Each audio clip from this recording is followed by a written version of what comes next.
All right, let's get this show on the road. We're going to jump into our first panel and bring them onto the stage. It's a group of change agents, early adapters and transformational thinkers who are already ahead of the conversation to discuss what they think we need to do to remain globally relevant. And as they come up onto the stage, I'm going to say that I am super thrilled because after years of watching this bloke on TV, I'm going to be able to say when he arrives on the stage, back to you, Barry. And how good does Barry Cassidy look this morning, ladies and gentlemen? Thank you. The sensational Barry Cassidy and our Ag-itators panel discussion. Well, thank you. It's spot on my my time slot, actually, just after 9 o'clock.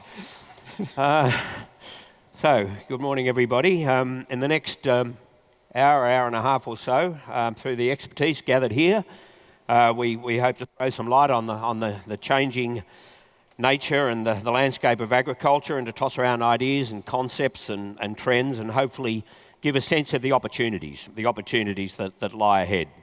And today's panel is about as representative as you could get as we take on that task.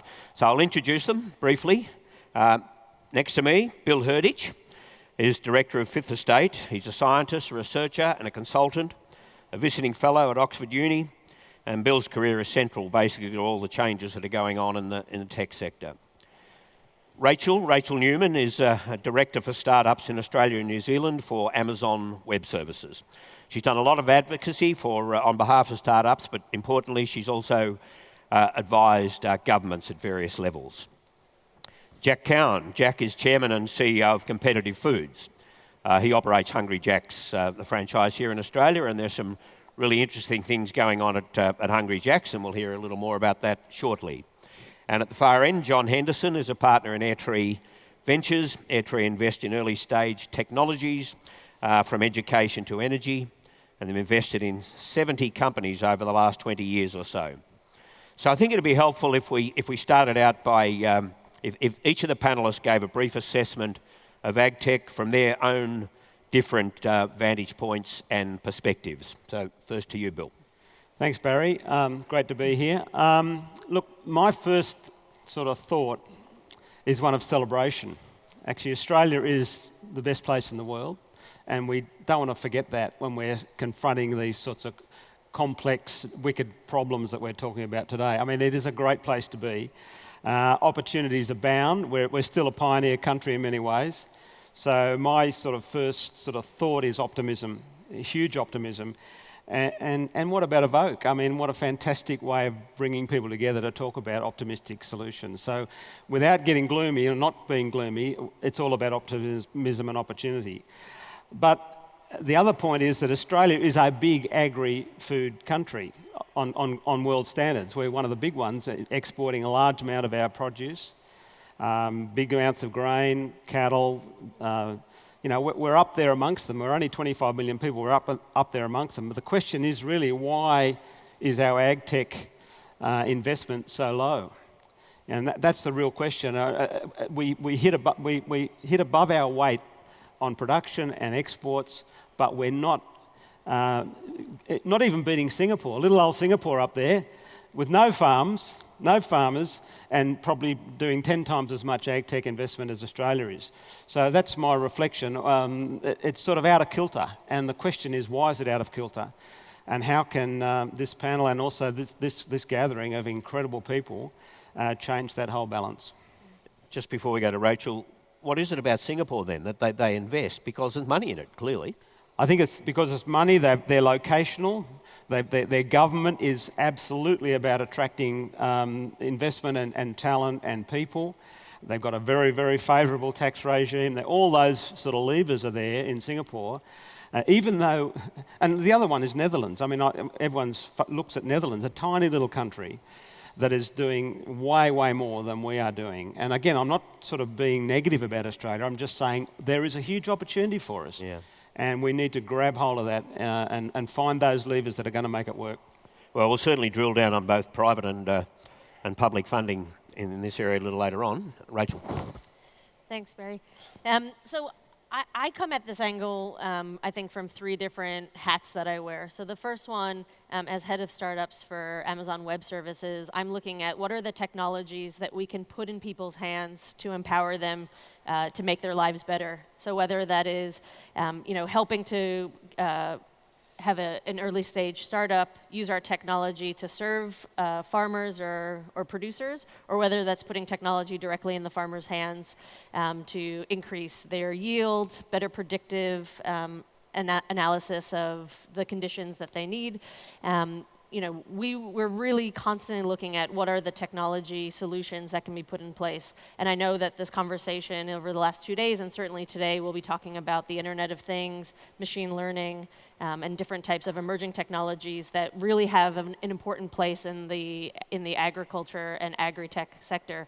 My other 2 hats that I wear is I'm on the board of Startup Oz, so we're constantly looking to create the policy environment that makes Australia the best place to start and grow a young startup. And so we're looking at what are those conditions that we need with agri-tech businesses in mind as well, to make sure that we can maintain a leadership position on a global stage for great companies to grow and thrive here. And then the third hat that I wear is sitting on the Entrepreneurs Program Committee, which is our acceleration and commercialization grants that we give out at the federal level. And that's where companies can apply for grant funding, non-dilutive grant funding, to help accelerate and commercialize their business. And we're constantly looking for incredible innovation, especially in agribusiness and food tech, to make sure, again, that we're helping these companies emerge. And so it's on those 3 levels that I am really looking for us to become an incredible exporter of technology. And a big part of that will be using technology to be a great exporter of food and agricultural services. Right, I think we probably need to expand on that a little later on too, because I think that's an important point, that you've got the money. Yep. And they'd like to get their hands on it, some of these people, I'm sure. But just picking up on Bill's point, how do you feel, where does Australia sit in terms of its realising its potential in this area? I think we sit somewhere in the good space, and the problem with good is that we're not great, and we can be a little comfortable. So backstage, Jack and I were having a conversation, and I'm sure this will come up, is that the reality is that we're 26 million people here in Australia. So we actually don't have a big enough market for companies that want to have a huge impact globally can think of this as being their market. In a funny way, companies in New Zealand, no one starts a company in New Zealand and thinks that's my market, right? They're thinking about going global from day one, and so they inherently have in their DNA a global mindset. And I think that Australians, whether it's entrepreneurs or farmers, we need to think bigger straight out of the gate in order for us to start to be great. And the same thing goes with, the inputs that require us to be great on a global stage are not where they need to be. I think we'll expand on that later, but, the inputs around investing in R&D, making sure that those, foundational policy elements are right and in place, we're not quite there. So we are just full of latent potential, and I am encouraged because we're seeing that get better and better each year, but we have an opportunity to really turn the tap on. And I don't want to get the major rivalry going, but at this point you say New Zealand's doing it better than we are. I think that New Zealand has the right raw ingredients and the right mindset where they are punching well above their weight. Jack? We have some Kiwis in the crowd, all right. Jack? I am a retailer who sells food. We have developed the Hungry Jack's business in Australia over the last 50 years. I'm the chairman and major shareholder in the Domino's pizza business, which has 2,500 outlets in 9 different countries. My view on the big issue is strategy. As a business person, that's kind of the starting point as to what is the strategic direction that this industry is going in. And dealing with, as Rachel says, what are the brutal facts that we have to deal with, and what are we really good at? What can we be the best in the world at? We talk about money, and Bill refers to what small amounts of money are going into agriculture, but within the boundaries of the Australian financial world, we have things like the Future Fund, we have superannuation funds which take A very large percentage of every employee's money goes in, and we are not putting that money into long-term industries such as agriculture, which has a long-term result. I think the financial incentives have to change so that if we're going to look at what's the position going to be over the next 20 years, we have to somehow figure out how we're going to redirect some of those funds back into agriculture. So when you say strategy is the key to it, you mean long-term thinking? Yes. Yeah. I think part of the problem with the investment industry is there's a focus on what's the next quarter, the next 6 months results, and that kind of takes the preponderance of direction. We have to say, what are the building blocks that this country is going to use to build an industry that will make us all successful over the next 20, 40, 50 years, long term. And that's going to take money. The money is there. We have to figure out how do we get the best people, the best brains working on this so that we can come up with a plan that overcomes some of the hurdles that the investment industry places on us and what the government is trying to make short-term results of balancing the budget and things like this. But the funds are there. How do we get access to where we can build a long-term industry? John. I come here with excitement, Barry. At Airtree, we invest across multiple sectors, and we started thinking more deeply about agriculture probably in 2016. We made our first investment in 2017, and if I think back even just 2-3 years to that period, most of the companies we were meeting were building software products for making the farm more efficient, essentially. We invested in that space, and I think there's a bunch of interesting people here doing things around that, and I think there's huge opportunities to make farms better.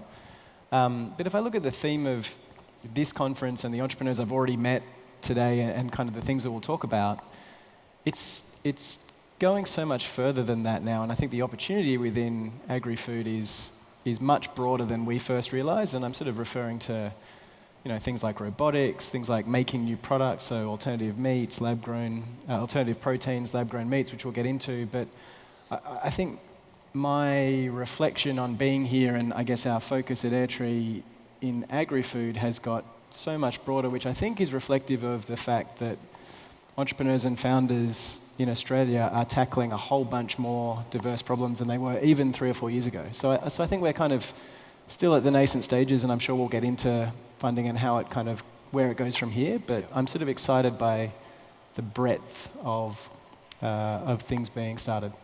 So broadly speaking then, as a venture capitalist, you would say, what would you say about the success rate of the ventures that you're putting money into? The ventures we're putting money into, I think they're all going to be wonderful. No, look, the reality of the types of things that venture capitalists invest to are very specific types of businesses, which tend to be, technology focused, high gross margin, globally scalable, blah blah blah blah blah, which means that profile is commensurate with very high risk. And just to give you an idea of our funnel, we meet more or less 1,000 businesses a year. We invest in about 12 of those. And of those, our fund model says that 40% will go to zero. So the odds of starting something and making it huge are low. But that's not reflective of the fact that of those 1,000 businesses, not many of them will work. It's just that not many of them will become huge. And I think there's a very happy middle ground, and there's a whole bunch of other financing sources that isn't venture capital that's well suited to those types of businesses. So when people ask me about failure rates, I'm always nervous because I'm giving the answer through the lens of a very specific type of business that we try and back. Yeah. Okay, Bill, now on environmental management, it's becoming more complex with climate change and associated issues around water. The whole challenge, it seems to me now, is to do more with less. Sure. I mean, again, Australia is unique in the world as a nation in terms of its ability to steward water, steward resources, steward nutrients. Naturally, Australia is quite different to the Northern Hemisphere. You think about Australia, you think about Europe. Europe's got a whole bunch of countries around the Mediterranean Sea. Australia's got a big country with a sea underneath it. And everything's upside down. We're not only in the Southern Hemisphere, we're upside down. And I think we've done nothing, really, with our groundwater resources. We've overpumped them, but we've not done anything about recharging aquifers, managing the water that we've got, We've sort of come upon it by accident. So one thing is we've got to really rethink and turn our whole water thinking upside down. Second point I'd make is that, and we've talked a fair bit about soil and soil organic matter. I did a calculation at 6 a.m. yesterday when I was thinking about this. If Australia's got 400 million hectares of farmland, and if you increase the soil moisture by 10% in the top 10 centimetres on average, you would have more water stored in that soil than double what the Murray-Darling Basin has in its storage. That's about 50,000 gigalitres of water. So soil moisture is something that we all know about. We haven't really factored it into our system. So we've got to do a lot more thinking about soil, water holding capacity, organic matter, and we've talked about it a lot, but we've got to get it more systematised and understood. So there's a couple. And biodiversity is another question. We all think about biodiversity as sort of putting something in a national park and saving it for our children's children. Biodiversity is actually about exploiting, through all sorts of different plants and animals, all of the productive capacity of our land. So having deep-rooted perennials, having annuals, a whole mixture of biodiverse plants in our systems, and encouraging them is something we've sort of fallen short on. We've got a European mindset rather than an Australian mindset. So I think my thing is, let's turn it on its head. Let's exploit the opportunities in Australia because of our unique environment and do it a lot better. You were making the point before out the back that what farmers need to realise is that the soil is more important than the animals. Absolutely. Someone said to me the other day, you should love your landscape and hate your animals. And that's a bit harsh, I know. But we're either in this country, we're either going into drought, we're in drought, or we're coming out of drought. Animals come and go. Landscape is there. So stewarding our pasture, our grass, and I'm not telling people how to suck eggs. I know people know better than I do about this, but I think it's an interesting thing about, again, turning it on its head. We tend to think the animals are the key thing in our system, but actually the landscape and the sustainability of our landscape and stewarding of our landscape is the thing that will get us through. Mm. Now, Rachel, you've advised governments on all sorts of issues, and we'll talk about financing shortly, but how important is it for governments, first of all, to create the right policy environment around these issues? Yeah, so there's always a debate on whether a government should play an active role with a heavy hand or whether they should step out and let private industry and individuals kind of drive the market. And I think that something that cuts across that debate is just making sure that foundational layer is right. When we think about startups or thinking about innovation and making sure that Australia has those right policies in place, we're usually talking about R&D tax schemes. And I had mentioned R&D in my introduction, but just to give you an order of magnitude of where we sit right now, as a percentage of GDP, Australia is investing somewhere around the number of 1.87%. Now, if we look at the average across all OECD countries, that's 2.3% of GDP, and we look at a leader like Israel, which no one can contest how innovative they are as a nation, they're investing 4.9% of their GDP in R&D. We just need to get better. So we have an R&D tax scheme in place. On principle, it's an excellent policy. On practice and execution, there's plenty of room for improvement.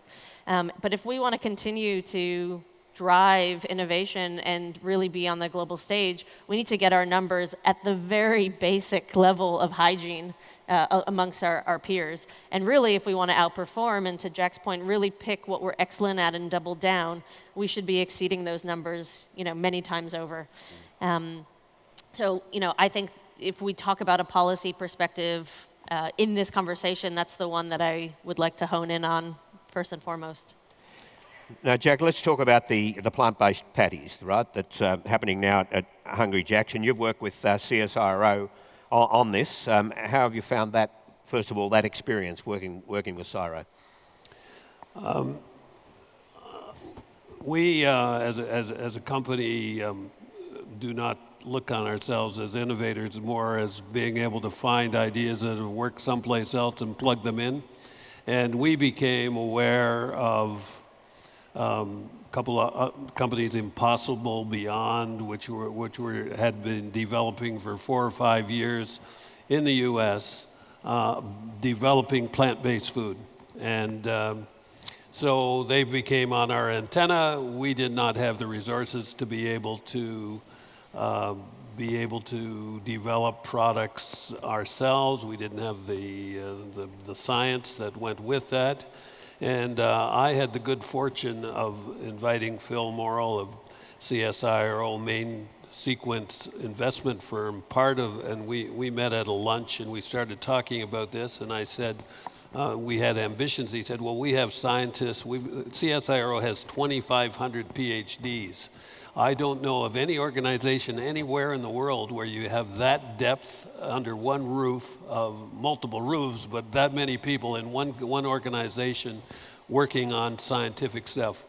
So through that initial introduction, we put together a plan of trying to develop, with CSIRO scientists, to develop a product which we were able to produce in 1 year that these American companies with all their funding took 5 and 6 years. So we had a shortcut to get there, and we developed a product that we thought was competitive with the competition in the US. And we then said, okay, well, how do we build this business? We had the good fortune of being able to have 450 test labs in the form of Hungry Jack's stores, in which we could put this product in and learn and adapt, which we have done. And one of the things that we had as a great learning was the fact that we were able to attract new customers that we were not formerly getting. The millennials of this age, anything that is planet friendly, they respond to. They may not have been fast food customers. Yeah, that's right. By definition, they'd have to be new customers, right? Because Correct. they don't eat beef, and therefore, Correct. That's the strategy, you're attracting new people. Correct. So that was the big plus. We were able to get new customers. We have been able to be fortunate enough through that initial organization that we established to be able to bring in outside finance from investment groups. We're in the process of building in Wodonga a $20 million facility to make this product, and we believe that we're on the way. We've gone from Australia. We're now supplying New Zealand, and Asia is next on our list as we have the capacity to increase the production. So we think with this almost by accident development of a product that we have learned that we have the capacity to be able to supply the world. We're working hard on developing a pork-based product. Reason, if you've followed the problems in China with the decrease of pig population, they're the largest eaters of pork product. So we see this evolving from this initial one product to a product that we hope to be able to supply internationally and build a business that somewhat came just through unusual circumstances. The plant-based product, though, well, it has to taste good for a start, but does it have to taste like beef or meat? I classify myself as having eaten more hamburgers than any human in Australia. Over 50 years, I've been a heavy consumer. And I was tricked by our employees during a taste test as to which was the plant-based and which was real beef.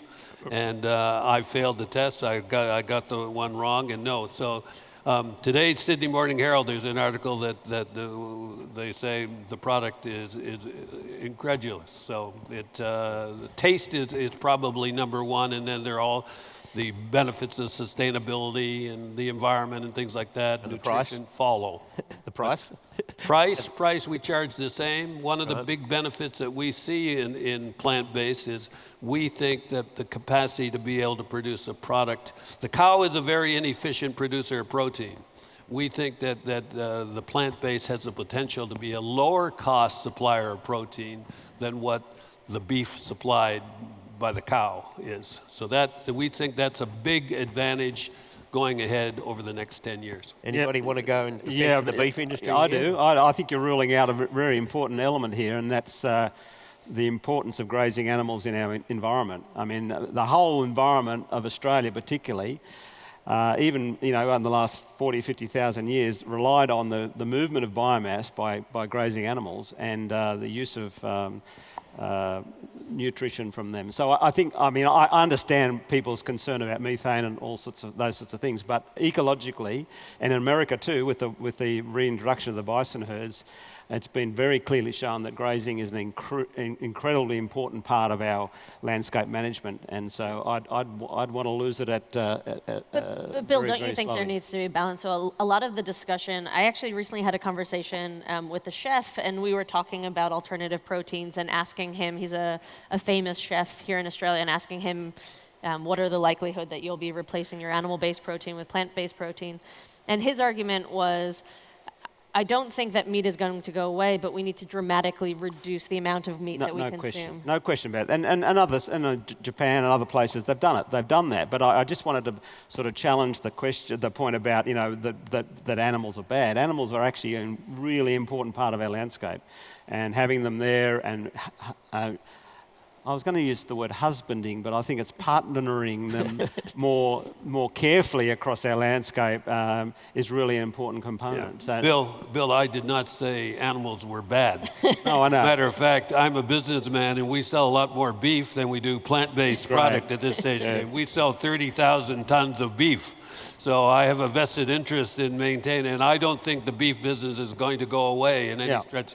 The consumption levels in Asia, as the standard of living increases, beef volume will continue to increase. So I don't think there's any danger, and we see this as just a balance. How do we get a balance? Yeah, but to pick up Rachel's point, I mean, when I was a younger person, we'd go to the pub and we'd have we'd order this 1 kilo steak with few fries on the side.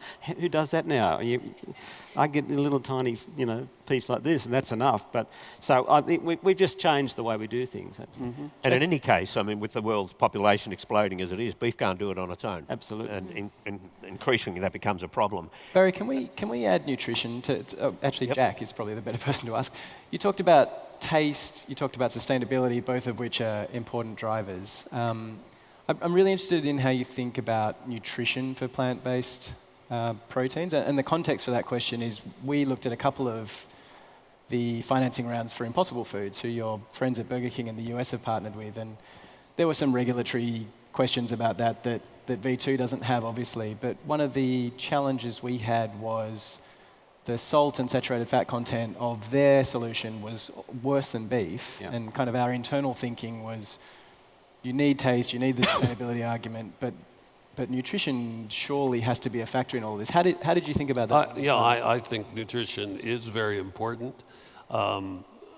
I think in an overall comparison, yes, there is currently the product that's being produced from a taste point of view has a higher level of sodium and salt than what your normal beef does, but there are other compensators. There's no cholesterol. Right. So I call the nutritional. I don't think we can sell the product today as being nutritionally superior, but there are benefits and there are assets. One of the big advantages of the plant-based meat is you can control. The cow controls today what you're going to get in a kilo of beef.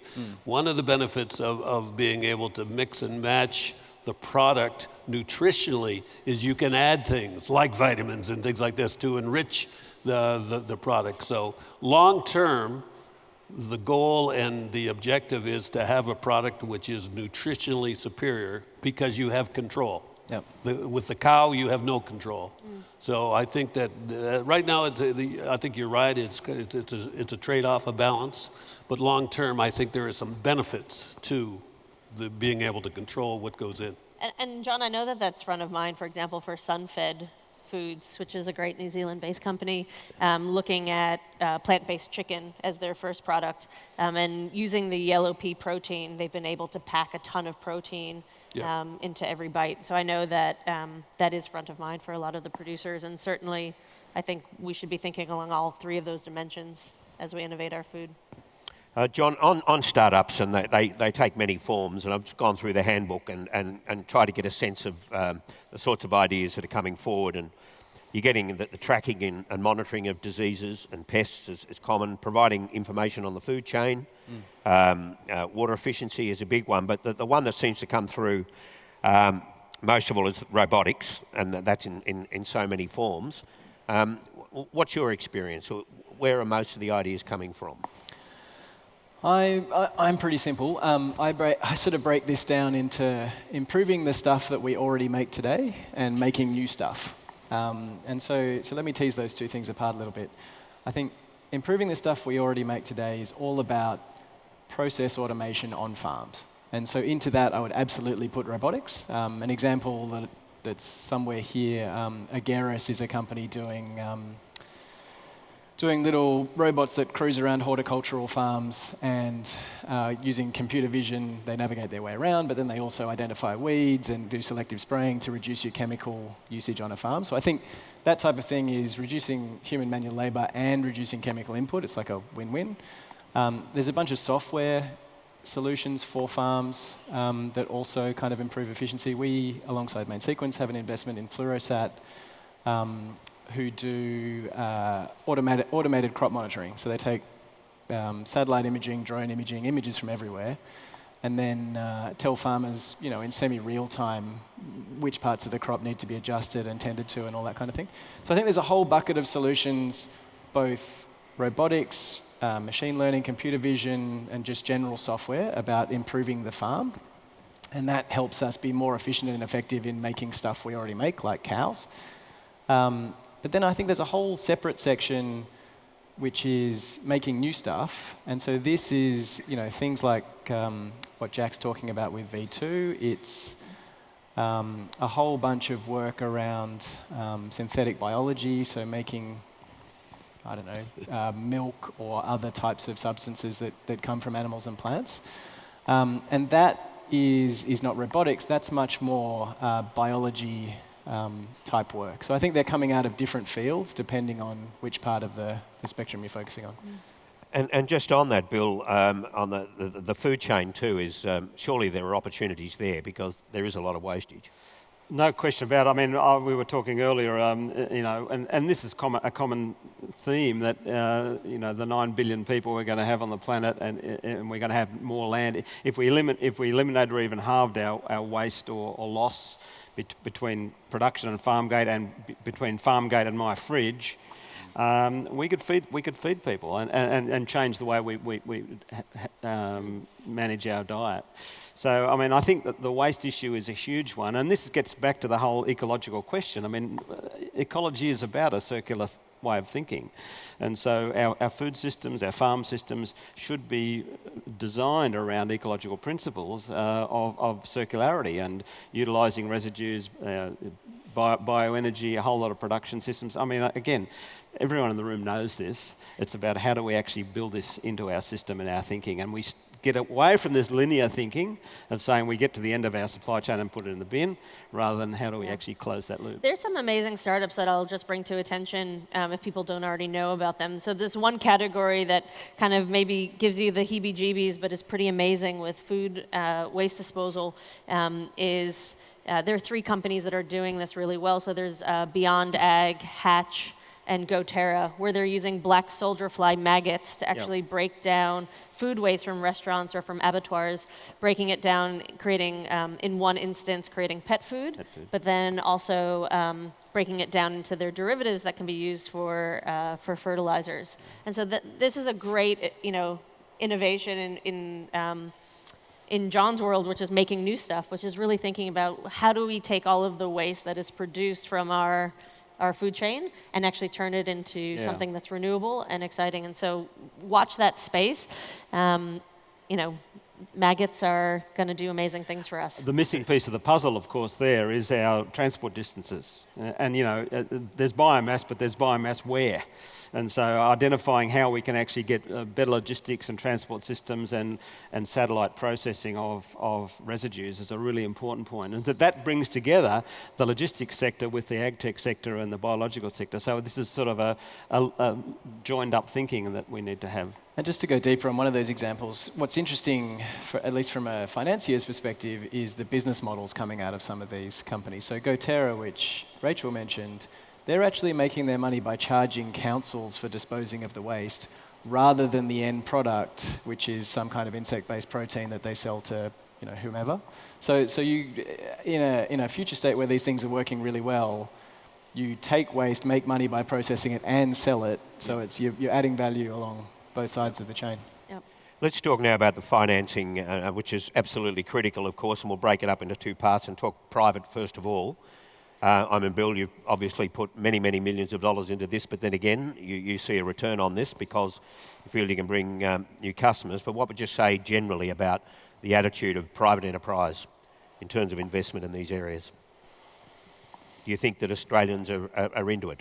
Be nice. Yep. Me? Yeah. Okay.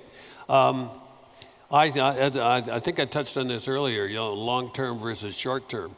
Venture, we have a private equity industry here, which they make an investment, and part of the investment is how do I get out, within a 5-year period.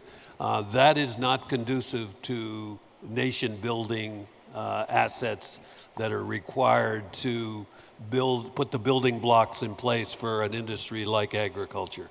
And my view is that, as we talked about earlier, the superannuation funds in Australia are very substantial. We have a thing, the Future Fund, with billions and billions of dollars. We are fortunate that I think we do have investors. I commented on CSIRO and the fact that they have developed a fund which they have the scientists, and now they have established a fund which is early finance to be able to, in our plant-based meat, they provided some of the encouragement money to get this out of the starting blocks. With that, we're able then to bring in outside investors once we had a proven product that the public would buy. To get into venture without a proven product is very difficult. So how do you get out of that kind of startup stage? And as I say, the CSIRO venture fund that they have established, I think, is the direction we want to go. How do we get other industries, private and public, to be able to provide that so we can get the initial funding done? Because I think there's a lot of money out there, but it's going into established businesses that are already there. That to me is the real challenge. How do you get that brave money? It comes down to risk. Without risk, there will be no significant rewards. But as you said, 40%, and John said 40% of their venture investments go broke. Yeah. And so that's not a great recipe for risk. But we have to encourage risk-taking. And as I say, I think what CSIRO have done, I think we have to encourage some of these big pockets of money that we have out there that is investing into mature companies, into businesses where we see the future going. And I think that's doable. We have to get the right people focused on it. Yeah. Now's the right time, though, with low interest rates. I mean, people are looking for some better returns. And they're getting 1% or less. So if you're going to have an opportunity to invest in some tech, now's the time to do it. Yeah. I was going to say, part of what commercialization, acceleration as part of the federal government is trying to do is bridge that gap between having a great idea and not yet being commercial grade or something that's investable by some of our great funds that have emerged here in Australia. And so that's a program that, in my opinion, is grossly underutilized, and it is trying to solve that exact problem, which is how do we kind of act as that connective tissue between a great idea, a great team solving a real problem with a large market opportunity that we can see being investable grade, but all they need to do is get to a little bit of that proof point so that investors can, with confidence invest. Now, to the credit to some of our great funds here in Australia, like Airtree, like Main Sequence, who I see is in the room, Blackbird, Square Peg, they actually are sticking their necks out quite early and a lot of the early investments that go kind of unseen or unsung are smaller checks at the idea stage. We just need more of it. So when we look at, for example, angel investment per capita here in Australia, that's around $3 per capita of money that goes into angel investment. And in Israel, the US, that's numbers up around $25. And so, to Bill's point, now is a great time if people are looking for great investments. My only encouragement is that at that level, or at that stage, because John said there is a high failure rate, just make lots of investments because you need statistics to work in your favor. But this is a very exciting time where we have incredible entrepreneurs in Australia solving really big problems, and we need to continue to breathe, put that lifeblood into those early stages to give them the highest potential of success. And while we're on the subject of private funding, and Jeff Bezos, of course, the head of Amazon, is the richest man on the planet. And he's just announced, it's a big announcement, $10 billion to address climate change. What are the opportunities there? Yeah. So obviously at Amazon, we take the environment, both our direct impact on the environment and our responsibility to lead this conversation very seriously.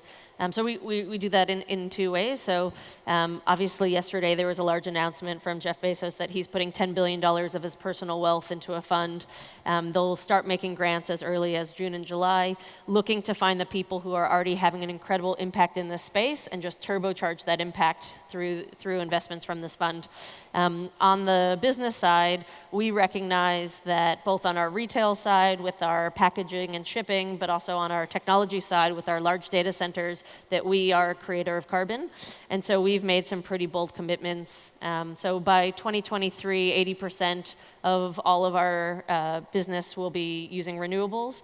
By 2030, 100% on renewables. And by 2040, we'll be completely net zero creators of carbon, and that's 10 years ahead of the Paris Agreement. So, as a large company, we believe that we have not just a responsibility, but a real opportunity to drive these conversations forward, encourage other companies, no matter how big or small, to join us on this, because we are at a very critical point in time where if we do not seriously address climate today, and for those of you who are primary producers, you know about the impact the environment has on your livelihoods. We know what that downstream impact is on society. So that's something that we all need to do together, and we really want to lead the way. Barry, just I think the DNA of Australia is very entrepreneurial.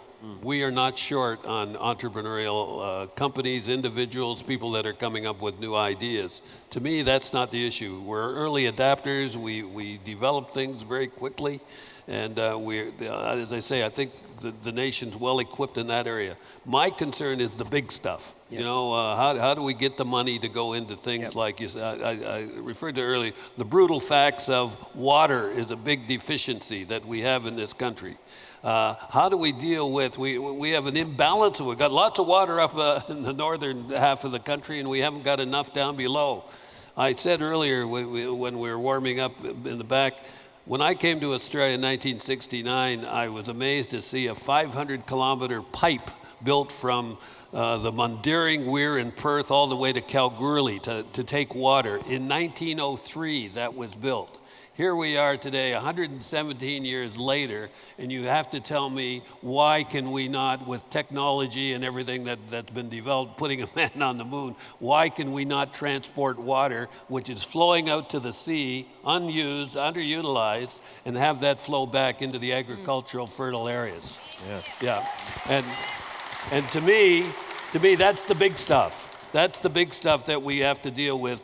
Entrepreneurs, we're doing great, and as I say, but how do we get the money to be able, and as I say, 2003, unfortunately, Mr. O'Connor, the Irishman that built that, committed suicide when he turned the tap on and nothing came out. But water today, 117 years later, is transported 500 kilometers. Why can't we do that in the rest of Australia to give our industry more legs? It's an interesting comment on the finance. There's no shortage of money, actually.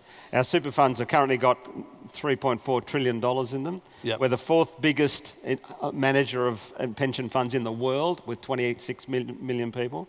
There'll be $7 billion by 2034.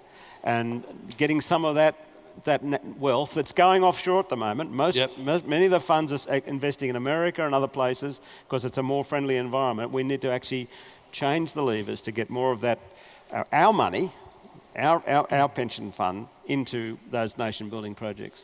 I feel like I need to defend the super funds just quickly in saying that 5 of them have invested in our fund and we are channeling that into entrepreneurial startups. That's true of other venture funds. I think infrastructure, I agree, is a different question, but the reality is that people's savings and retirements are tied up in super funds. They rightly need to chase a return. So I think there's a balance between, say, the future fund and someone's money in Rest or Host Plus who's worked in a bar for 30 years and needs to invest in whatever will deliver the best returns for them. So I think super funds are recognizing that there is great opportunity in early stage technology in Australia and specifically in agri, and that's come up in our conversations with them.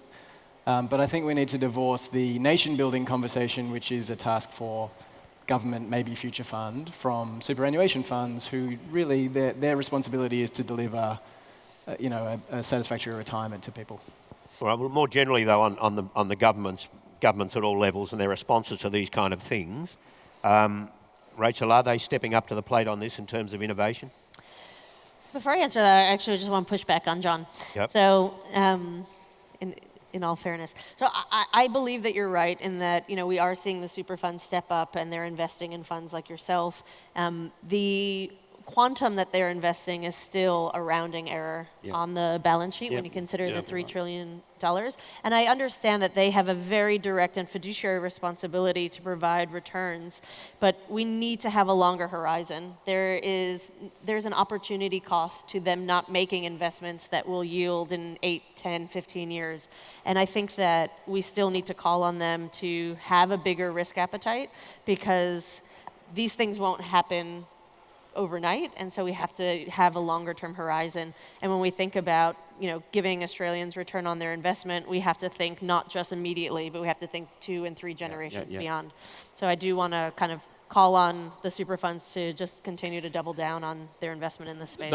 So Barry, I think it's very difficult for governments, because of the way the political process, you say black, I say white, trying to get things done are very difficult. In a business, if this is a business we're looking at, we say, how do we get the right people on the bus? How do we attract, there are a lot of smart people probably in this room, in this country, that if you put a task force together and said, how do we deal with this? You might have half a chance. Trying to get the politicians to be able to do it, I think, is not easy. Well, I think there's been a bit of a move. I mean, Josh Frydenberg's announced this small to medium enterprise securitization fund to give debt to smaller companies. There's 50,000 of them in Australia, so there is a little bit of a movement happening there. And big stuff, big stuff. That's what we need. Yeah, and I think you're right. We have this gap. We have this gap between the election cycle being 3 years and these investment yields being 10 Balance plus years. the budget. And so it's really hard. We need to ask of our politicians to be literally planting the seeds for the trees under which shade they'll never enjoy, but it's really hard when they're basically running for election 18 months after they're in office. Well, I mean, they reacted to Holden closing their plant yesterday.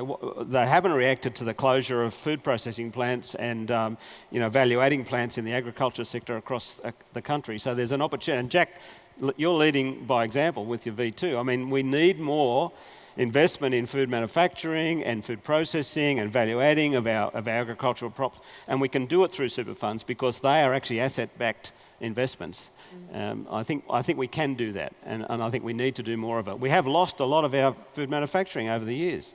People have gone offshore, and we've opted for, and nothing wrong with bulk commodities, but we've opted to go back to our bulk commodity thinking in a lot of our areas. And I think one of the big challenges is to how to get more of that into food processing and value-adding. Yeah. John? Subsidies aside, I think that there's a non-financial thing the government can do, which is act as a mouthpiece and a marketing function for an industry that is the future of our country. And actually, Barry, I'm going to flip roles here because I think you have more insight into this than anyone on the panel. So I'm going to give you something to react to, which is that if you look at what the Cameron government did in Great Britain in 2012-13, they shone us a spotlight on innovation. David Cameron was at roundtables. He was speaking about the promise of technology and how it was the future for that country. That created an environment for private investment because groups like mine and other venture firms, when they see a positive narrative from a government, they feel less uncomfortable about regulatory risk. They feel more comfortable that, at the edges, they'll be able to influence policy. And it makes a country more privately investable. And so, when I see Matt Canavan writing in The Australian about how great it'd be to have more coal mining jobs, it infuriates me. I'd love him to be at Fluorosat's head office talking about how there's a future in autonomous crop monitoring, or at Ageris's offices, walking around next to an autonomous robot. But I don't see anything like that from the government. I don't see much prospect for that. And I guess my question to you is, how real... I think government has a huge role to play in telling stories about our future and helping shape an industry through a narrative. But I guess the question for you is how realistic that is. Yeah, you don't think Scott Morrison putting the piece of coal was doing just that? It's a good point that you make, and I pick up on what Rachel said about the short-term political cycle. I think 4-year terms is a start in that direction, because the more short-term the political cycle, the more short-term the thinking.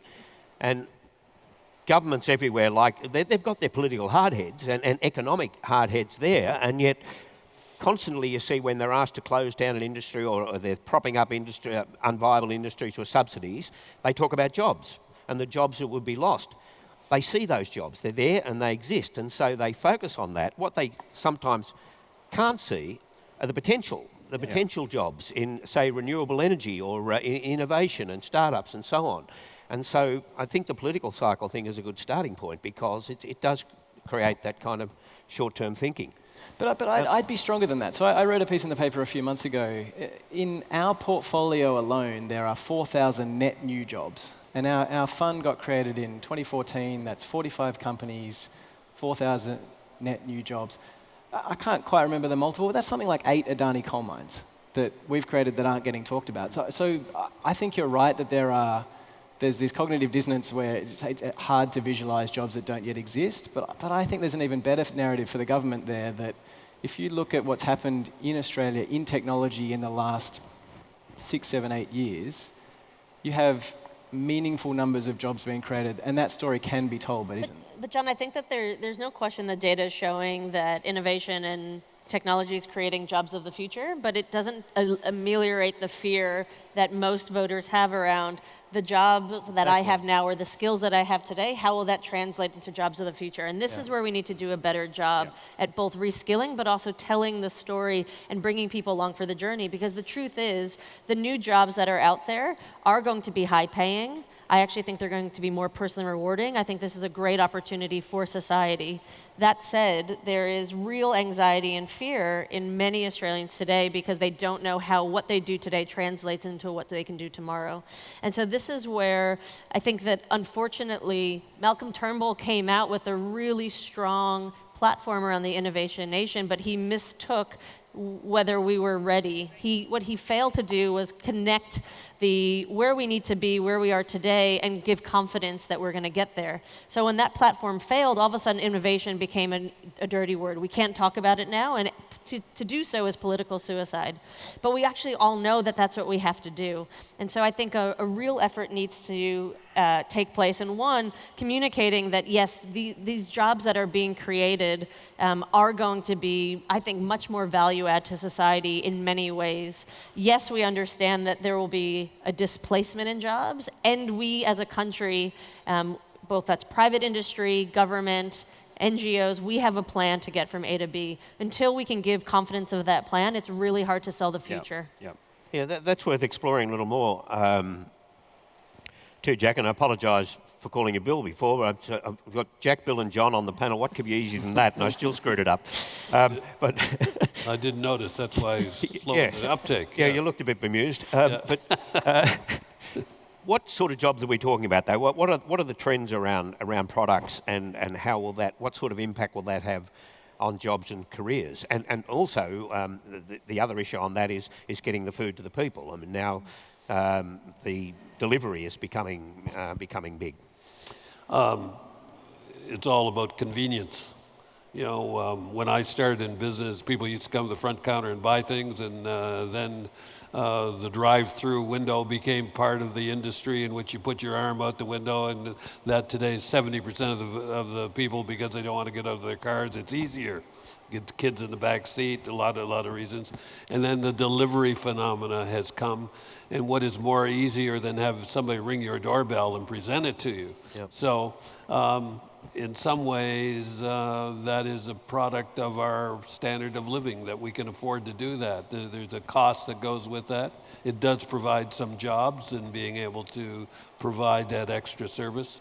But I think society is changing, and we're adapting to, as I say in the examples that I just gave, convenience is the main message which is driving that. Yeah. And but that, as I say, that to me is kind of not the main event that we're probably talking about here today. The main event is, how do you build a nation of products and way of doing things that we can. I'm just sitting here reflecting on, after the Second World War, Japan was in ashes, and they rebuilt that economy by putting the essentials as what they could build. They built industries, and we've got the money. We've got the well-educated people here.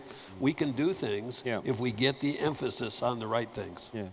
When I started my career in working in the forest industry, we had sawmills in regional areas where kids from the local town went to work in a sawmill, and they worked there all their life, pushing logs through saws. Now we build a timber processing facility or a paper mill, and we're looking for people with computer skills, with tertiary education, with masters and PhDs in robotics and technology, and it's happening all the time. People don't want and shouldn't have the labour. They need the smarts, and that's one of our challenges in the regions, getting people to actually stay and apply those smarts in the region. So that's really going to change the nature of the kind of people that are employed in agriculture in 10, 20, 30 years. It's already happening. It's already happening. Yeah. I mean, how many people are employed in agriculture doing hard labour? Not many. Yeah. They're doing smart labour. Well, and I think that was the point I was hoping to make in my last statement is I think if given the choice, humans with our capacity for thinking and doing should be putting our energies towards smart labor. Absolutely. And we should be letting robots or letting technologies do that manual labor. Yep.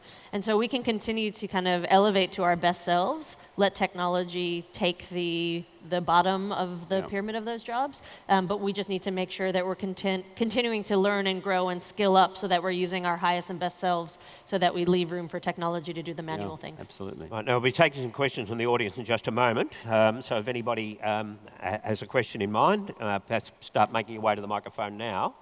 But I just want to raise the question of collaboration between countries. To what extent is that happening now, and is there something that can be done to improve the situation and where everybody can help each other out? I've got a comment on that. One of the phenomena going on in the world today is Mr. Trump negotiating with China to gain various benefits, and putting penalties on various products. And one of the dangers that we in Australia sit is the fact that in order to get access to American product into China, China is going to be buying things that they may formerly have bought from Canada and from Australia will now come from Colorado or Oklahoma or someplace like that, as this quid pro quo sequence is taking place. As a result of that, we formed this TPP, which the Americans aren't part of, but we have to work together with and collaborate with other nations to protect ourselves from the Trump trade-off transactions, which will come to the benefit of the American farmer, maybe at the expense of the Australian agriculture industry. Mm-hmm. So we have to work with other nations to try and politically make sure we can defend ourselves. Because to me, that's a big red light or caution light at this stage of the game that could impact on us. I mean, we're looking at collaboration here. Look at this audience. We've got people from Israel. We've got people from the UK. We've got delegation from the British. government, we've got people here collaborating right now. And I think it doesn't sort of happen by magic. It's got to be a visionary thing to actually bring people together. Somebody has to make the effort. Absolutely. And it's foundational to what this conference is about, is about collaboration. And if I could take it down to a micro level, Jack and I were having this conversation, and I encourage all the international delegations here to think about how Australia can be used as an experimental test bed. Yep. So many large global corporations use Australia as a place to experiment. So we have really high GDP per capita, we have an educated population, high mobile penetration, really early adopters. We're also kind of far away, so if things go wrong, not everyone in the world knows about it right away. And actually, our Australian consumer behavior is highly predictive of the UK, the US, and Canadian consumer behavior. And so because of that, this is a great place to test things. So I encourage you know, anyone from overseas to think about using Australia as a test market. And I actually think that's one of the best ways in which we can collaborate globally, is by being the place where innovation comes alive. I mean, there's two other advantages of Australia. We've got the only really, with New Zealand, the only Western democracy in this Asia-Pacific region, or a big one. And secondly, we've got that market. We've got 3.2, 3.5 billion people just up the hill. Whereas, you know, Netherlands succeeded because it had Europe, but we've got a much bigger market than the 700 million in Europe just up the hill. So that's another reason why Australia is a great place as a platform to be growing. And flipping that on its head, if I think about the most common reasons why we decide not to invest in young companies in agriculture, it's one of defensibility of the product or distribution. And I think when we talk about collaboration from Australia to other countries, in my mind, what I hear is, how do we get distribution for these local companies into other markets quickly? And I think the thing we can all do is encourage more businesses like Jack's in other countries to see this market for what it is, which is, you know, great innovation, early stage products with an insufficient market size often to build something huge, but you'll find interesting things here. And so I think what Evoke is doing well, and a bunch of the trade bodies are doing well, is attracting visibility and attention onto the great companies we have. And I think, and this kind of comes back to my point about governments telling narratives, the more we can create that story, the more interesting we become to other countries, the more they come and look at what we're doing and help us distribute our products elsewhere. All of that, you know, we use this word ecosystem, which is sort of meaningless drivel, but I think that's what we're trying to get at, which is getting this story and getting cohesion going between different countries, which is getting our agricultural technology companies into other countries, which is what makes them iconic and competitive. I think, Barry, we do have an advantage too, in that Australians are liked around the world. We've never conquered anyone. We've never had any desire to conquer anyone. And if you go to any conference anywhere, the bar at night, who are the remnants in the bar? The Australians.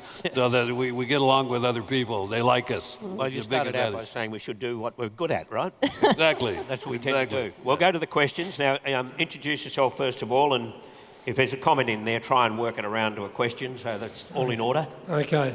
Wes Arnott. I'm a mushroom wholesaler and a just starting exotic mushroom grower. I look at Africa, and across Africa they're doing a green belt across the entire nation under the Sahara Desert, under the Sahel. It's bringing back the rainfall, it's bringing back agricultural enterprise. The economies are starting to thrive again. I look at Australia and I see 250 years of land degradation, and you could even argue before that a changing landscape because of the Aboriginal coal burning processes. My question is, will the panel consider bringing their forces and their organisations and their skills to bear to revegetate this country, to go to the government and say we want 2.5% annually to bring back our country, bring back the rain, bring back the forests that create the rain, and mushrooms have a bit of part of that, by the way. There's 50 million tonnes of mushroom spores in the atmosphere helping rainfall, and it comes from the mushrooms in the forests. We revegetate this country. It might take us 100 years, it might take us 20, but we can bring back this country, we can bring back the rain, and more importantly, by putting the carbon back in the soil, retain the moisture. So, will the panel help me create this campaign? I want 2.5% of the federal government's budget every year for the next 100 years. Now, we've got 4 questions that we're going to try and get through, so brief answers. Bill, that's pretty much where you started. Absolutely correct that vegetation, not just forest by the way, any sort of mesic vegetation, pasture, rangelands, well managed, is crucial. Sorry. Right, next. My question's for Jack. Rowan Leach is my name. I'm in Ag Extension. I really challenge the sustainability of imported soybeans going into plant-based protein and burgers. What are Hungry Jacks and the other big fast food companies and those sorts of people doing to promote the pulses and the proteins that we actually create, like chickpeas and lentils? And yeah, there's not too much soybeans. Yeah. No, very good question. We've raised $35 million from outside investors. We're spending $20 million on building a plant in Wodonga, as I said earlier. And we're going to use Australian grain and products to be able to meet the demands that this industry will build. So, we think we're doing our bit to try and establish a strong Australian industry that can export to the world. That's the challenge. That's what we want to do. Next. Oh, sorry. Sorry, yes. Hi, Ollie Madgett. I'm a grape grower and also a founder of an ag tech startup called Platform. So if solving some of the wicked challenges that farming faces needs more patient capital, do the members of the think that Australia actually needs kind of a specific long-term stock exchange being set up? That's a great question. So I personally, I love the idea, and I know that Craig Rees had floated the idea of a long-term stock exchange. I think that our stock market, similar to our political cycle, is too short. Yep. Liquidity happens too easily, and it's really hard to hold an expectation of leaders who are accountable to a public stock market to make long-term investments when they're on a quarterly analyst cycle. So I agree with you wholeheartedly. Yeah. Rachel, you talked about before getting more smart labour in. What can we do as industry leaders, rather than just pointing our finger at the government, to ensure that we're closing the gap between education so that young people aren't just coming out with pieces of paper from school and uni, but being able to jump straight in, especially to this new world of agricultural technology, so that we're ready for this new smart labour? Yeah. What can we do? I think that's a great question. I think that one of the things we know is that 80% of the jobs that will be required in the next 10, 15 years are unknown to us right now. And so because of that, it's really hard for us to have an education system that is vocational based when we actually don't know what the jobs of the future are. So I actually think whether it's our education system, starting all the way at primary through to tertiary, but also individuals, to really think about what are the personal attributes that are needed for any job in the future. And I think that's around, hypothesis-driven problem solving, being able to work in a diverse team, being able to grapple with ambiguity and come out, with a focused plan of attack. Those are the skills we need to be developing in schools and through our experiences, much less than a piece of paper or a very set of vocational skills, because we have no idea what the future is going to look like. Thank you. Guy Coleman from the University of Sydney. I just had a question about financing of startups, and there tends to be some scepticism from what I've heard about investing in startups, and it could be seen as a waste of investment, particularly when it comes from potentially government bodies. But why isn't it a waste? What are the benefits of investing in startups, particularly when you see figures like 40% to zero from John? I think I'm probably the strongest voice that it's not a waste to invest in startups, given that I've devoted my life to that. The reason you invest in startups is because that's the future, right? Like, these are the companies that have the potential to be the iconic companies of Australia. It's kind of weird that our top 4 or 5 companies are mining companies and banks, when if you look globally, it's technology companies. And so I think the opportunity for Australia is to create a set of long-term, durable, independent companies, and they will start as startups because they're the ones with the speed and the scaling potential. The 40% and the risk is inherent in these things. It's the nature of going so early that pretty much everything is unknown. The benefits are that they're experiments worth running. Yes, things will fail, but you learn a lot through failing. You learn what works, you learn what doesn't work, and oftentimes some of the best entrepreneurs in our portfolio are second and third time entrepreneurs whose first couple of ventures didn't work out. So I don't think it's a waste of money by any measure to invest in startups, and I'd double down on Rachel's point that venture capitalists can't solve this alone. We invest, as I said, in a very sort of specific subset of companies. I do think there's a role for things like the Accelerating Commercialisation Grant, and I think that's a great program which has received good government support. It could be more, and they could slightly recalibrate it. But I think as a country, if we want to stay as a first world country, then I think my view on that is that technology is part of that, which means that we need to be supporting technology companies from their earlier stages, and if some of them fail along the way, then that's the reality, and we need to get comfortable with that. Hi, Mark Phillips. I'm with UPCO. It's a New Zealand company producing electric motor vehicles, particularly a two-wheel drive electric motorcycle. And we're targeting very much the agricultural market. Just thought wondered what the panel's thoughts were around the electrification for the ag market, how that's proceeding, and what, if any, blockers there are, particularly, say, with the use of solar power. I couldn't hear that. Couldn't hear the question. No, you might need to speak. Can you repeat the question? Speak right into the microphone. Yeah, sorry. That's it. Mark Phillips with UPCO. It's an electric motor vehicle company, particularly a two-wheel drive electric motorcycle. So we're targeting the agricultural market. Just wondering what the panel's thoughts are around the electrification of the agricultural market, and say with the use of things like solar power to remove the dependency on the grid. So solar panels. Solar power was less dependence on the grid. Yep, thank you. And use of electric vehicles instead of the fuel ones. Well, I've got a particular view on that. I mean, solar's important, crucially, but I get back to my biomass question. We grow biomass well. We need more actual biomass generation, which is a base load, decentralised. Solar's important. We've got plenty of solar, though.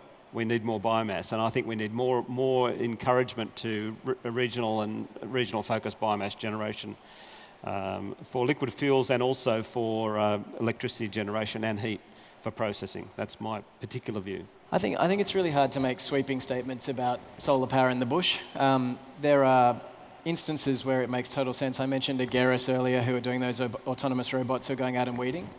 They're solar powered because the business case for that makes sense. It's a pain to go out and fill them up with petrol. It also costs money, and over a 4-year time horizon, the solar panels pay themselves off. But I don't think you can just generally say we should do solar panels in the bush. I think the business case needs to be there, and often it is. Yep. A few more questions. Hi, Wesley from the University of Western Australia. As an engineer from Perth, it was great to hear Jack mention C.Y. O'Connor's pipeline. When you talk about tackling the big issues like water, who do you see driving that? Is it the government, superannuations, or private firms and the likes of Jess Beevils?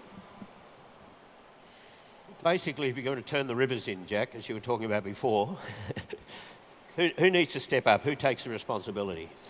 I think, as we've already discussed, politically very difficult. I think in this room there are 1,300 people. We're all paddling our canoe.